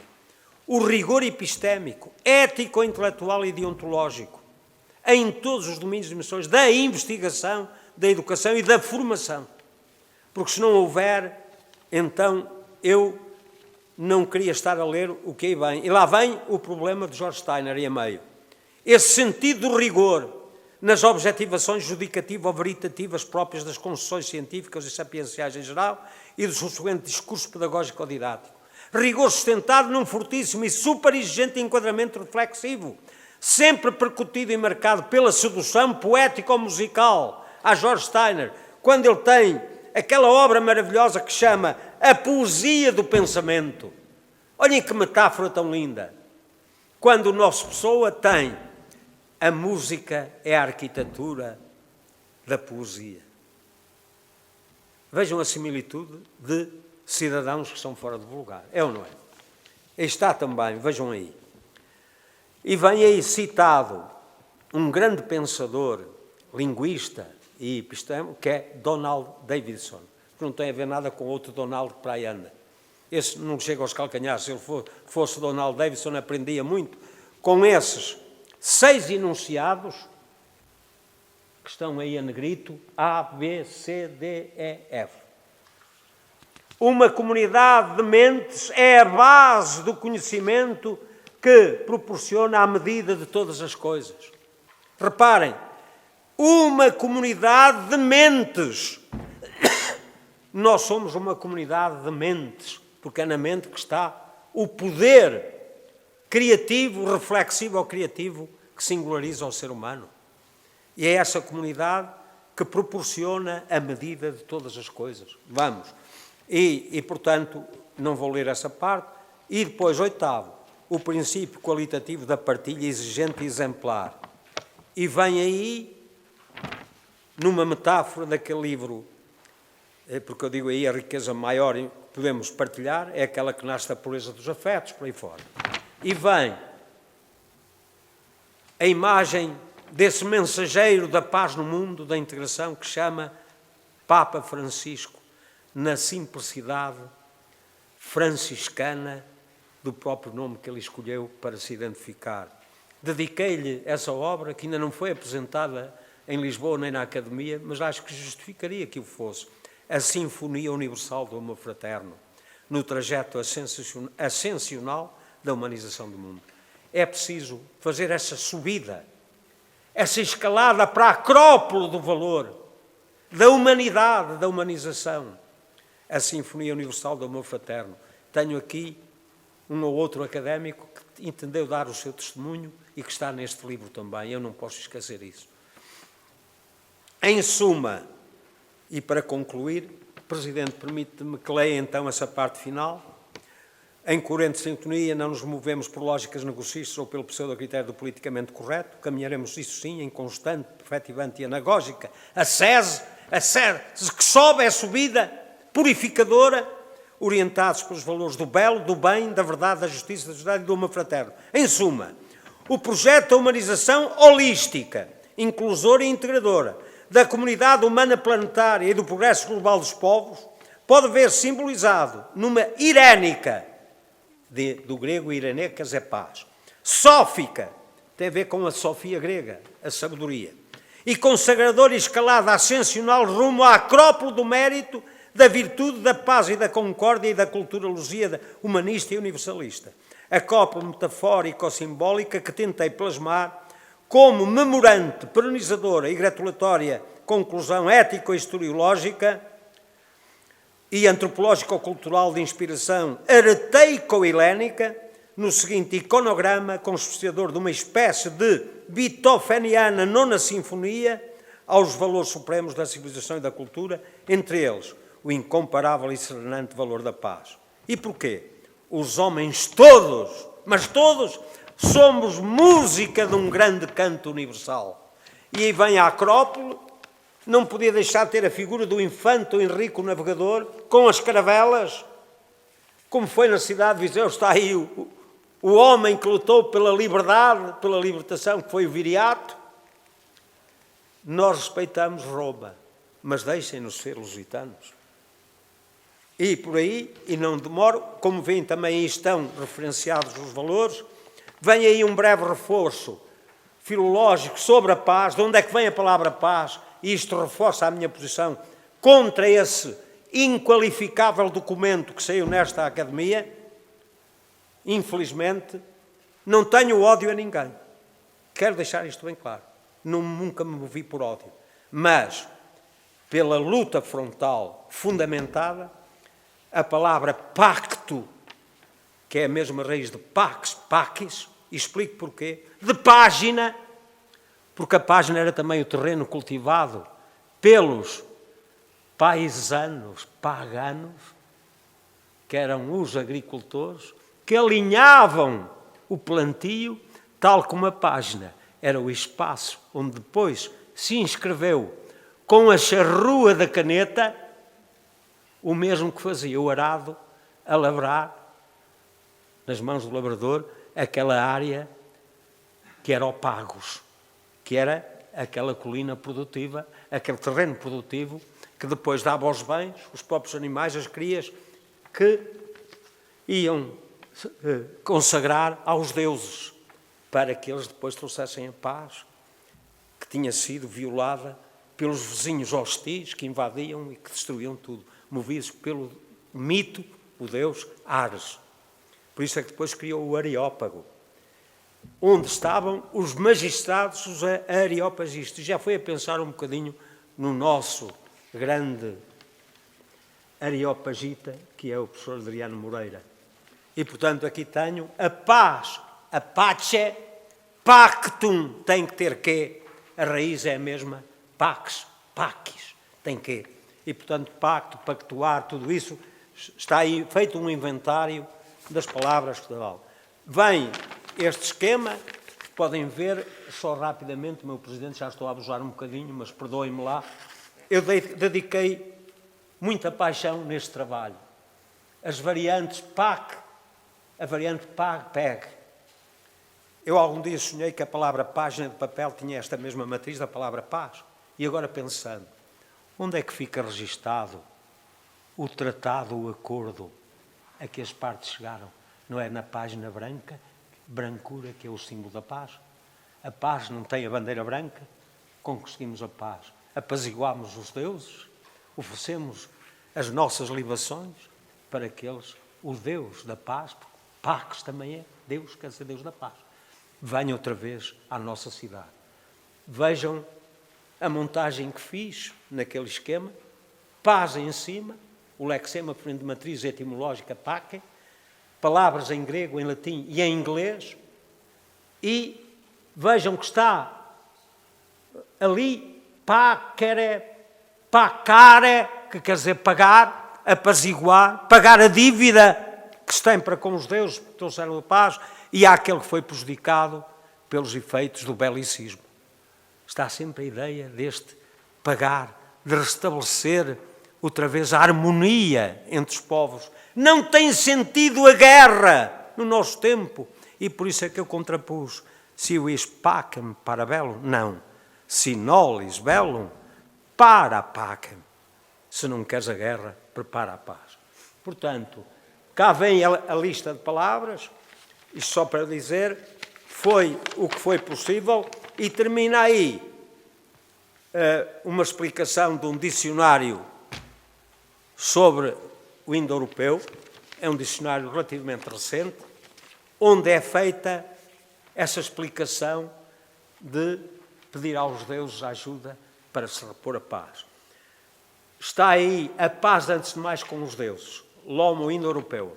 E depois, para contrapor o horror da guerra, ainda não encontrei texto mais lindo do que aquele do sermão histórico e panegírico do nosso padre António Vieira, 1668, nos anos da Rainha Dona Maria Francisca de Savoia, que, de facto, é este aqui. Lembrai-vos, era um texto de antologia. É a guerra aquele monstro que sustenta das fazendas, do sangue, das vidas, e quanto mais come e consome, tanto menos farta. Eu no meu tempo sabia isto de cor. Tive um professor de português que nos obrigava, e bem,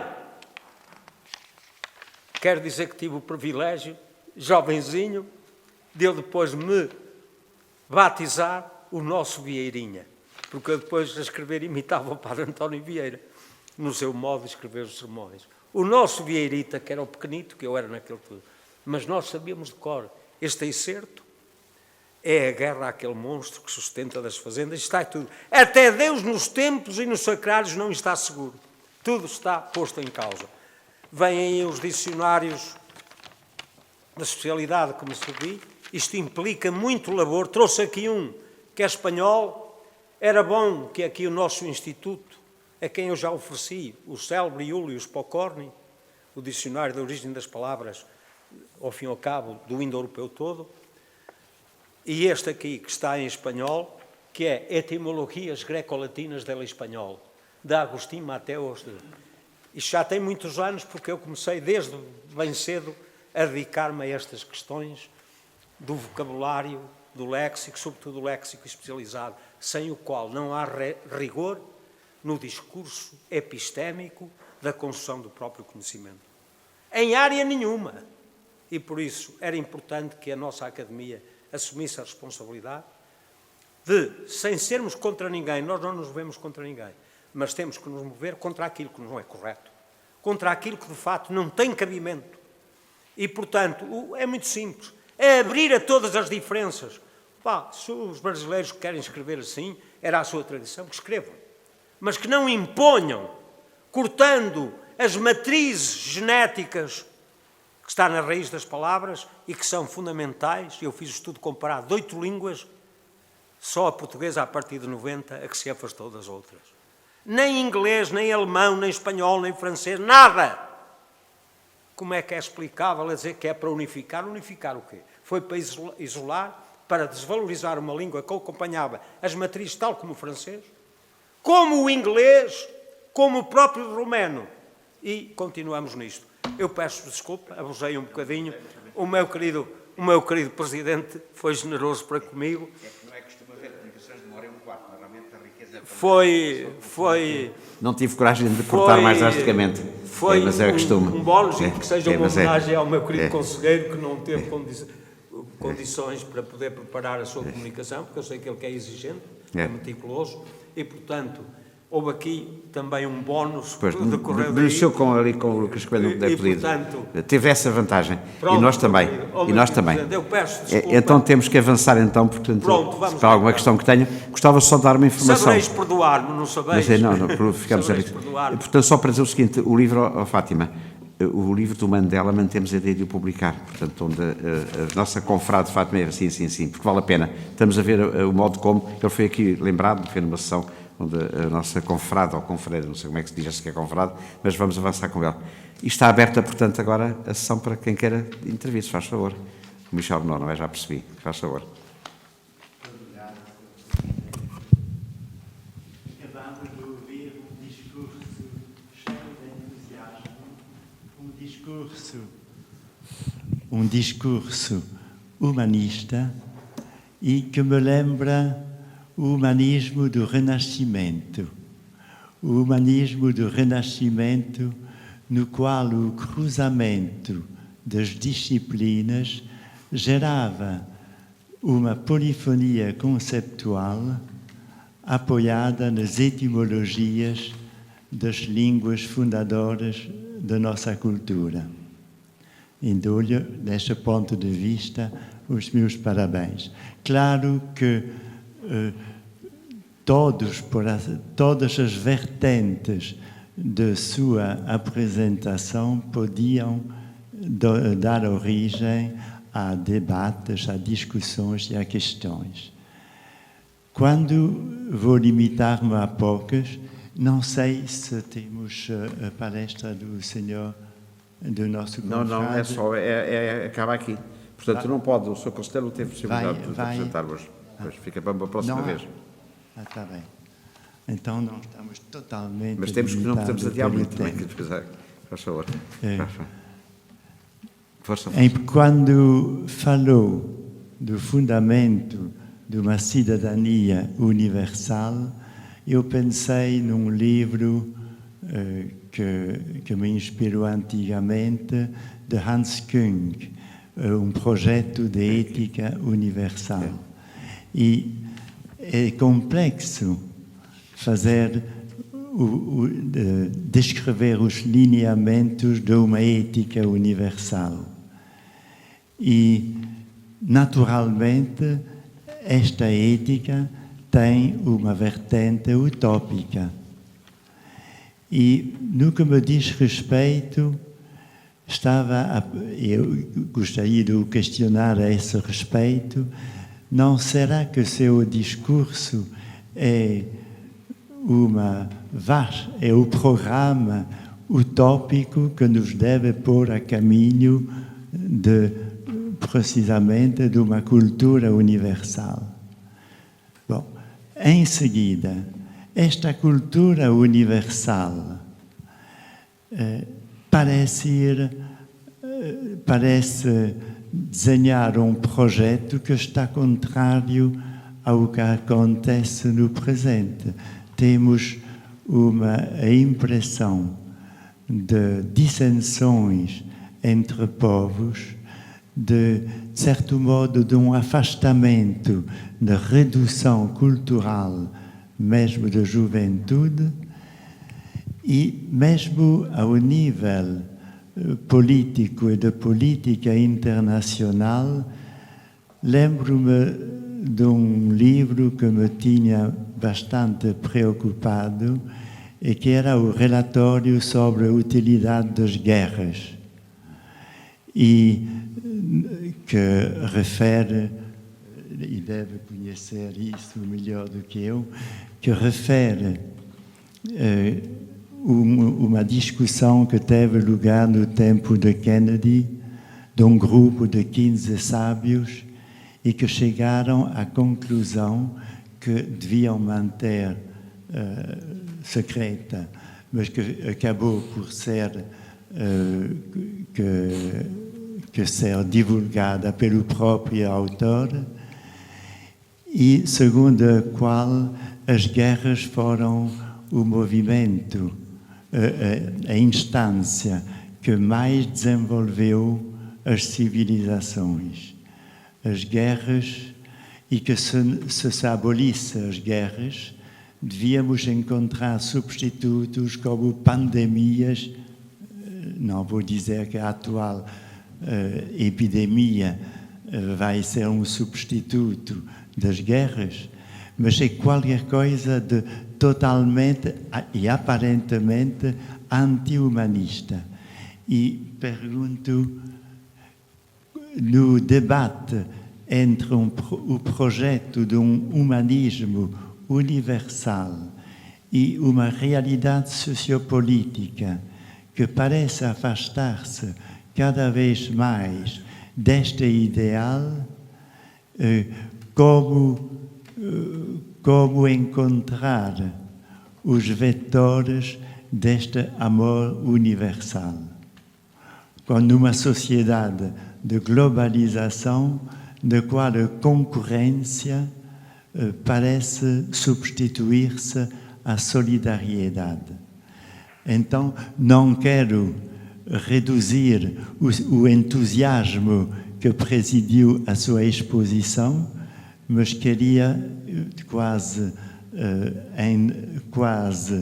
de modo filosófico perguntar qual é, para si, a força da utopia, de um humanismo utópico ou de uma utopia humanista. Fátima Roque, pediram bem? A senhora pediu também a palavra? Portanto, não sei quem pediu primeiro.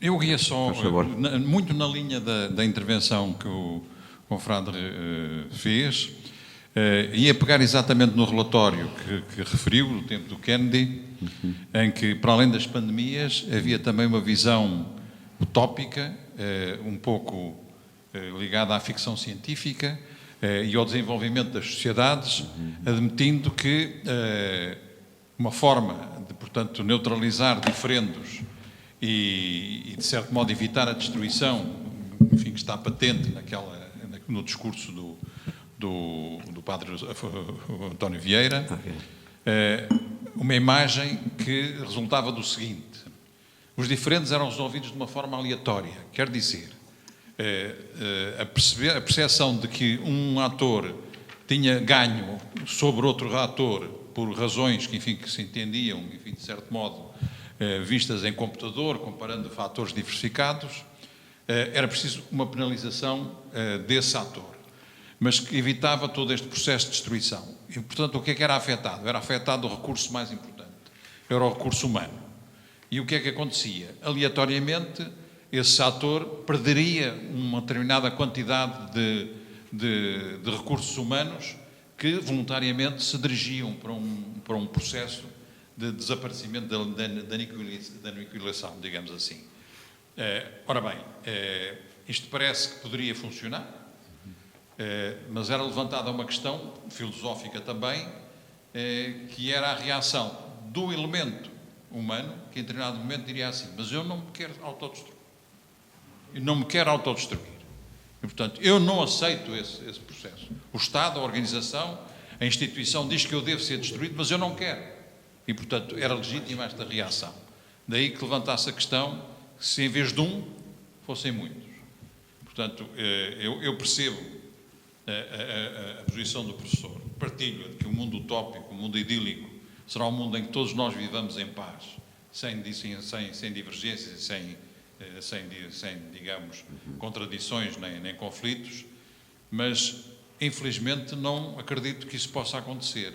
E, portanto, eu pessoalmente continuo muito ligado à ideia do Vigésio, que é melhor realmente, se quer a paz, prepara-te para a guerra e queira condições para que ela se mantenha.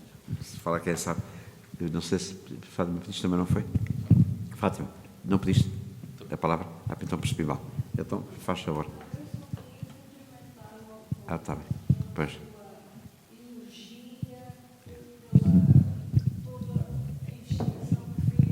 É.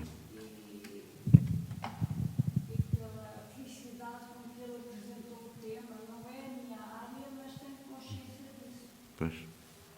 Michel, quer dizer para mim? Eu queria acrescentar só uma breve pergunta quase biográfica. Admiro o seu talento para fazer a etimologia a partir do indo-europeu, do grego e do latim. É especialista destas etimologias. Como é que chegou a esta ciência, por assim dizer, psicologicamente? Em segundo lugar, qual é, em seu entender, o poder exploratório da etimologia como paz, que levam a um leque tão largo de significações que nos faz quase perder de vista a raiz inicial? Nessa altura, como é que consegue unificar numa multiplicidade conceptual, eu diria aqui de polifonia conceptual, o sentido de uma etimologia? Um breve comentário, não sei se alguém pode ir só um minuto. Na Sociografia de Lisboa houve uma conferência na semana passada, alguém lá esteve, que eu infelizmente não pude vir, falei com o Dr. Aires de Barros para ver se me arranjar a comunicação, sobre a influência do português no inglês da Índia, o que é um tema interessantíssimo. Não sei se souberam disso. Na Sociografia de Lisboa, terça-feira da semana passada, alguém falou sobre este tema e, portanto, repito, a influência do português no inglês da Índia, porque passa a ser, como saberão na Índia, a língua comum, o inglês. Enfim, eu falo por conhecimento de causa, da minha família, não é, que é da Índia, portanto, muita gente em Goa já não fala Konkani, que é a língua que falava o meu sogro. Aliás, vou agora passar férias da Páscoa, porque não vale a pena saber Konkani, que não dá para ter emprego em Bombaim, em Calcutá, ou em Nova Delhi, ou em Bangalore. Vai ser essa questão. Agora, esse caso é curioso, portanto, enfim, mas vou ver se consigo essa comunicação, mas sei, enfim, é um pequeno pormenor, porque veio a propósito da semana passada, e então passava, podia concluir, se aquele nosso, realmente, excelente comunicação que fez. Bom, eu quero, antes de mais, agradecer o contributo que me move para um sentido crítico e do rigor, que essa é a contrapartida melhor que pode haver. Vamos à questão da utopia. E aqui não podemos esquecer a lição de Tomás Moros. Numa época como aquela em que ele viveu, e em que ele acabou degolado por Henrique VIII, e a cabeça foi pendurada na ponte do Rio Tamisa. Pergunto, a utopia que ele escreveu em latim, e que tem como protagonista doutrinador um nauta português, que ele batizou com um nome naturalmente fictício, de Rafael Itlodeu, pergunto, tinha ou não tinha sentido? Tinha ou não tinha cabimento essa mensagem maravilhosa, que devia ser de estudo obrigatório, particularmente nos momentos críticos da própria cultura? A cultura em sentido pleno, mas sobretudo a cultura que tem a sua expressão mais elaborada da criatividade humana, a grande poesia, a grande filosofia, a grande teologia, a grande ciência, tudo o que for grande, a grande arte, a grande pintura, aliás, pus aí tudo em maiúscula. Pergunto, qual é o momento que está a atravessar o planeta inteiro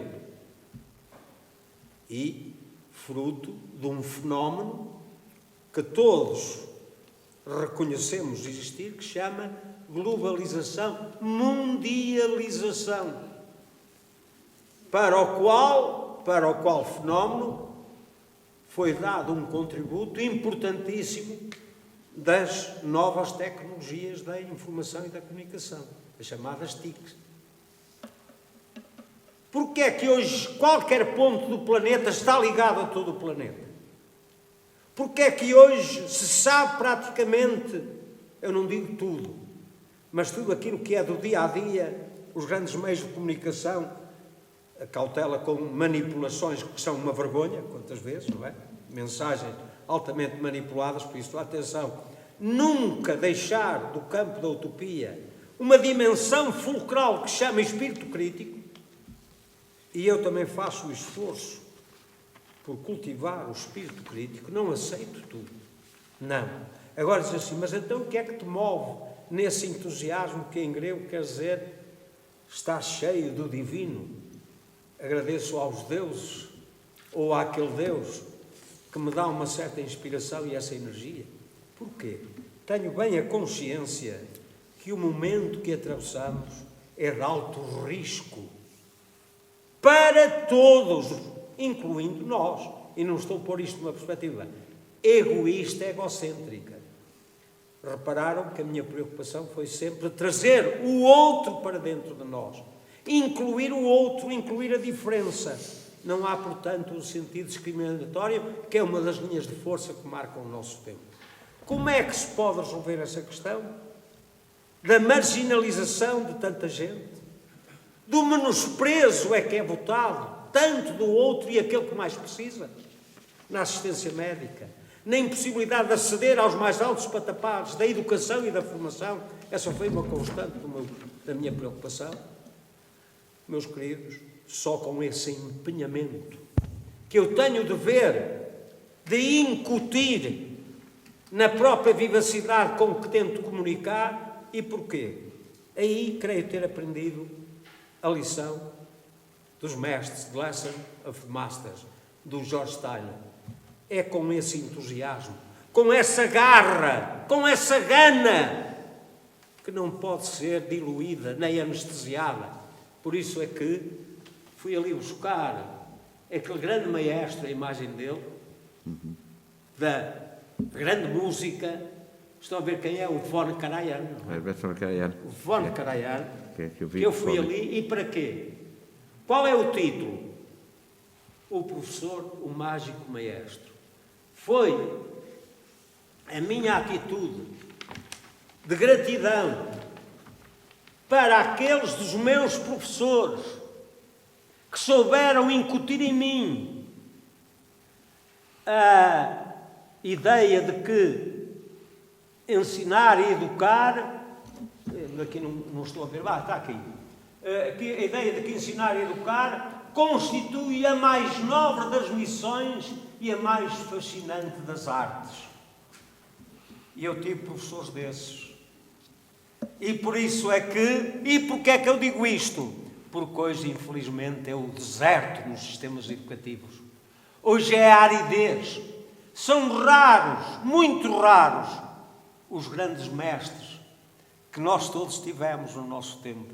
Vejam se era ou não era verdade. Aqueles que nos marcaram. E onde é que eles estão hoje?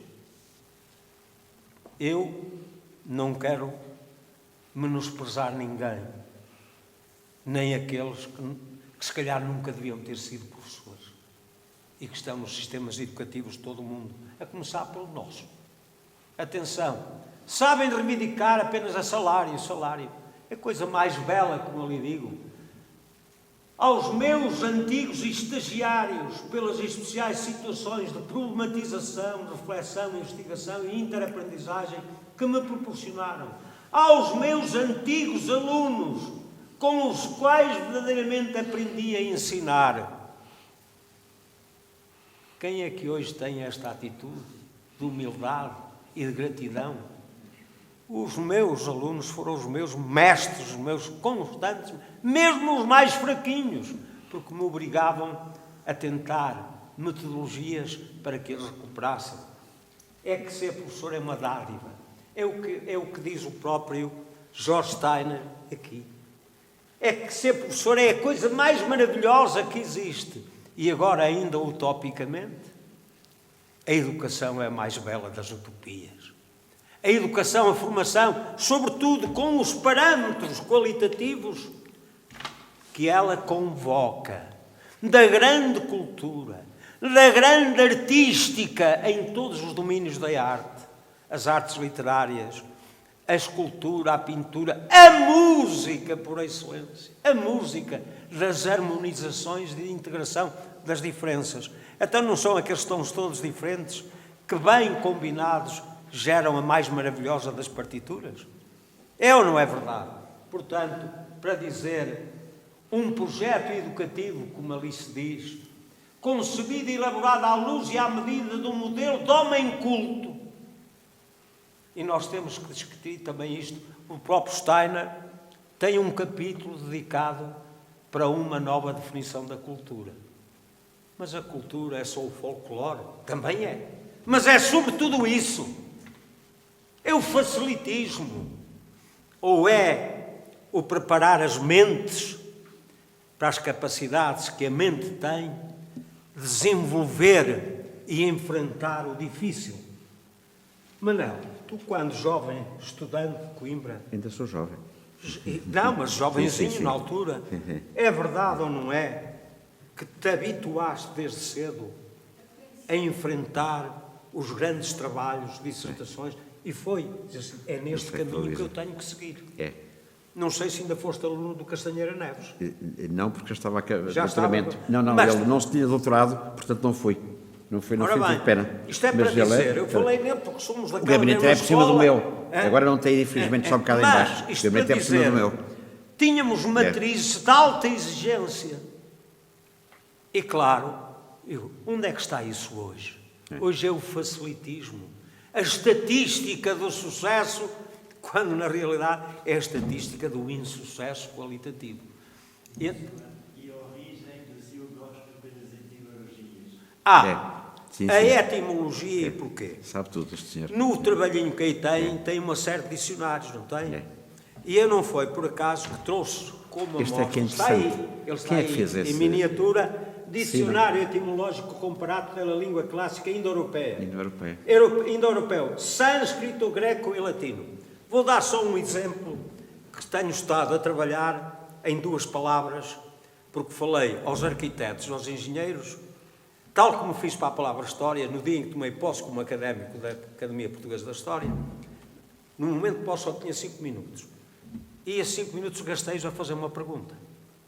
Meus queridos confrades, quero agradecer a generosidade com que me acolheste nesta comunidade de académicos. Estais aqui doutores, sábios, extraordinários. Deixem-me fazer uma pergunta que é para me ajudardes, porque eu tenho estado preocupado com isso. Deus, porquê é que foi escolhida a palavra História para designar identitariamente uma academia que se chama Academia Portuguesa da História, sabendo que em todos os países há uma disciplina que atravessa o currículo formativo de estudantes que se chama História. Sabendo que tudo o que é a criação do espírito humano também é objeto da sua historicidade. A música, a história da música, a matemática, a história da matemática, e dei estes exemplos todos. Por que é que terá sido? Sabe o que aconteceu? Silêncio tumular. Não houve um único que ousasse dizer uma palavra. E eu perguntei assim, se calhar magoei alguém. E então diz assim, fui pelo lado otimista e disse assim, meus queridos confrades, consegui motivar a atitude de fundo que um académico tem que ter. É pô-lo em silêncio a pensar. Estais em silêncio a pensar, porque esses neurónios que estão nessas cabeças privilegiadas, e já destes provas, não vão ficar parados. Mas se eu estivesse à espera, ainda hoje não tinha resposta. Eu então, preventivamente, levava elaborado aquele pósterzinho sobre a palavra História. E agora já vou às outras, que é para ver o porquê da etimologia. E é paixão necessitária. organizacional do pensamento, porque aí tem que ver com o próprio rigor terminológico ou conceptual. Se eu não souber qual é a matriz que esteve, por exemplo, e por aí fui buscar aqui este, que foi extraordinário, sobre a questão da paz, este entre outros, não foi só este. E por isso é que há uma pesquisa de vários dicionários, e confrontar isso tudo. E esses foram investigadores que deram muito da sua vida, o melhor talvez, para chegar a isto. E eu digo, não é possível, sem este esforço, e vou dar o exemplo com a engenharia. Fiz para a história e deu o que deu. E fui surpreendido, na semana seguinte, aquele póster foi transformado numa espécie de pintura mural, encaixilhado a vidro no corredor de acesso ao Salão Nobre da Academia da História. E depois tudo pendurado a olhar para aquilo. Eu digo assim, bem, passaram daquela reflexão em silêncio para a curiosidade de ver o que era. E depois, nesse dia, vários me pediram e levaram a pena, e hoje está na França, está na Itália, está na Espanha e está em todos os departamentos de História que eu sei de Portugal. Ora, foi o contributo em que eu estava. E porquê? Passaram a ter uma visão profundamente diferente do fenómeno da história. Isso não tenho dúvida. Segundo, se eu não for à etimologia, querem ver? Já pensaram que a palavra janeiro tem a raiz jano? Alguma vez vos passou pela cabeça que é a mesma raiz profunda da palavra genética, gênese, engenho, gênio, engenheiro, engenharia? Eu também não queria acreditar. E sabem o que é que descobri? Foi essa curiosidade, que já tem uns anos razoáveis de pesquisa, de desenvolvimento, que me levou a isto. É que o mês de janeiro é o mês que em todo o ano abre o horizonte para a criatividade. É a porta que abre o horizonte da nova criatividade. Os seres que existiram ficaram do ano anterior. E por isso é que há um Deus que se chama Jano, que é bifronte. Tem um rosto virado para a frente, para o futuro, e tem outro rosto virado para trás, para o passado. Qual é o mais importante? São os dois importantes. O passado que diz, isto já foi feito. E o que está para a frente, isto é o que é preciso fazer, a criatividade. E, portanto, assim, o que é o engenho? O que é o gênio, a genialidade? É este potencial energético, criativo, que está implantado na rede espantosa neuronal, de sinapses, etc., de neurónios, no cérebro humano, que é aquilo que mais nos distingue em relação aos outros seres que povoam o planeta. A genialidade, o sentido da criatividade. E por isso tem todo o sentido este Jan, que vem do sânscrito, em que Jan é a deusa das águas maternas. E digam-me se de facto, no campo da medicina, quando a mulher tem o parto, há ou não há o rasgar do saco das águas maternais, que era o reservatório que alimentava a criança que se foi gerando na fase intraventral. Símbolo da vida, da criatividade. A deusa Jan, em sânscrito. Janeiro, vem daí, é o mês que abre o horizonte para que surjam novos seres, no plano biológico e na parte simbólica ou cultural. Portanto, eu cada vez me convenço mais, foi o que aconteceu agora com a palavra paz. Eu algum dia tinha pensado que paz tinha a mesma base que a palavra página. A não ser que a mulher queira ter um filho com uma cesariana, não é? Minha querida, são casos de exceção. A dominante, ainda hoje em todo o mundo, e tu como mãe também sabes. Temos que acabar. Possam. Uma questão de 2 minutos. Pensei, ouvindo na grande obra de Paul Ricoeur de 1983, 84 e 85, 1000 páginas sobre tempo e narrativa. Ah, lindo. E o primeiro volume faz a mais brilhante que conheça epistemologia do discurso da história. Mas o segundo volume dos romances com história. Como é que liga a história, através da narratividade, uma história de memória do passado com a história de narrativa de ficção? Ora bem. Em 2 minutos. Temos de facto, é um problema crucial da teoria da literatura. Essa da narratividade literária e da narratividade historiológica e historiográfica. E porquê? Tem como matriz a facticidade concreta e experimentável e verificável, documentada por aqui. A outra é produto da ficcionalidade, que são os chamados mundos possíveis da obra de arte, que são construídos pela capacidade criadora do narrador, que aí fabula uma narrativa com personagens. Há uma simetria, digamos, no modo de fazer, mas os constituintes materiais, entre aspas, são de uma natureza fáctica, experimental, do acontecer humano, nas coordenadas do tempo e do espaço concreto. Para aí, há um transfer criativo, simbólico, da imaginação criadora, que também tem necessidade de construir a narrativa, da ficção, sabendo que aquilo que é ficção, mas a ficção não deixa de estar sempre ligada a uma matriz de realidade, porque a verdade é esta.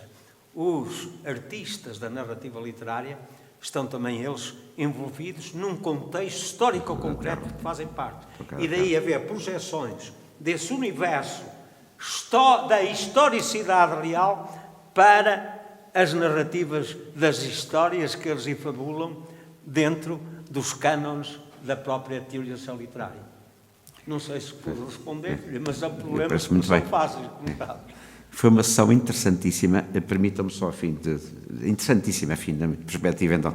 Agora, permitam-me só um pequeno comentário. Foi aqui recordado Herbert Karajan, enfim, que aliás uma vez o ouvi aqui no Coliseu, a reger nos anos 60, mas há uma coisa engraçada que nunca esquecer na vida, não leva a mal que o diga.